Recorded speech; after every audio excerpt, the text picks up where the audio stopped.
And Moses answered and said, But behold, they will not believe me, nor hearken unto my voice, for they will say, The Lord hath not appeared unto thee. And the Lord said unto him, What is that in thine hand? And he said, A rod. And he said, Cast it on the ground. And he cast it on the ground, and it became a serpent, and Moses fled from before it. And the Lord said unto Moses, Put forth thine hand, and take it by the tail. And he put forth his hand, and caught it, and it became a rod in his hand. That they may believe that the Lord God of their fathers, the God of Abraham, the God of Isaac, and the God of Jacob, hath appeared unto thee. And the Lord said furthermore unto him, Put now thine hand into thy bosom. And he put his hand into his bosom, and when he took it out, behold, his hand was leprous as snow. And he said, Put thine hand into thy bosom again. And he put his hand into his bosom again, and plucked it out of his bosom, and behold, it was turned again as his other flesh. And it shall come to pass, if they will not believe thee, neither hearken to the voice of the first sign, that they will believe the voice of the latter sign. And it shall come to pass, if they will not believe also these two signs, neither hearken unto thy voice, that thou shalt take of the water of the river, and pour it upon the dry land. And the water which thou takest out of the river shall become blood upon the dry land. And Moses said unto the Lord, O my Lord, I am not eloquent, neither heretofore nor since thou hast spoken unto thy servant, but I am slow of speech and of a slow tongue. And the Lord said unto him, Who hath made man's mouth? Or who maketh the dumb, or deaf, or the seeing, or the blind? Have not I the Lord? Now therefore go, and I will be with thy mouth, and teach thee what thou shalt say. And he said, O my Lord, send, I pray thee, by the hand of him whom thou wilt send. And the anger of the Lord was kindled against Moses, and he said, Is not Aaron the Levite thy brother? I know that he can speak well.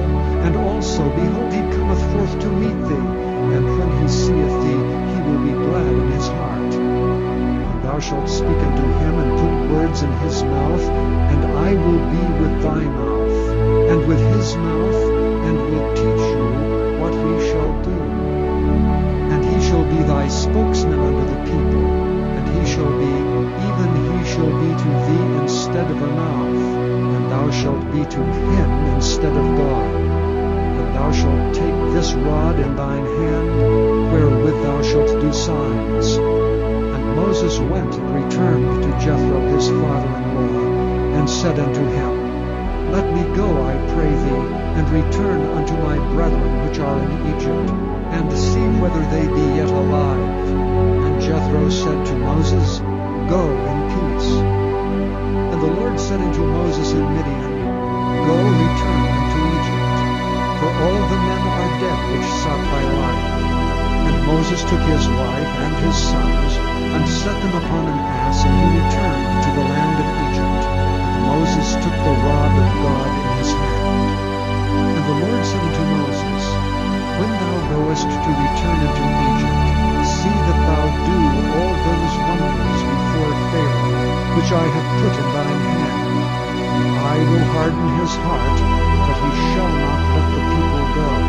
And thou shalt say unto Pharaoh, Thus saith the Lord, Israel is my son, even my firstborn.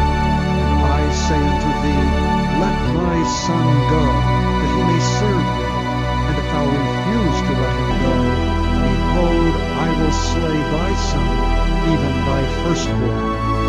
And it came to pass by the way in the inn, that the Lord met him and sought to kill him. Then Zipporah took a sharp stone, and cut off the foreskin of her son, and cast it at his feet, and said, Surely a bloody husband art thou to me. So he let him go. Then she said, A bloody husband thou art, because of the circumcision. And the Lord said to Aaron, Go into the wilderness to meet Moses. And he went and met him in the mount of God, and kissed him. And Moses told Aaron all the words of the Lord, who had sent him. and all the signs which he had commanded him. And Moses and Aaron went and gathered together all the elders of the children of Israel. And Aaron spoke all the words which the Lord had spoken unto Moses, and did the signs in the sight of the people. And the people believed, and when they heard that the Lord had visited the children of Israel, and that he had looked upon their affliction, then they bowed their heads and worshipped.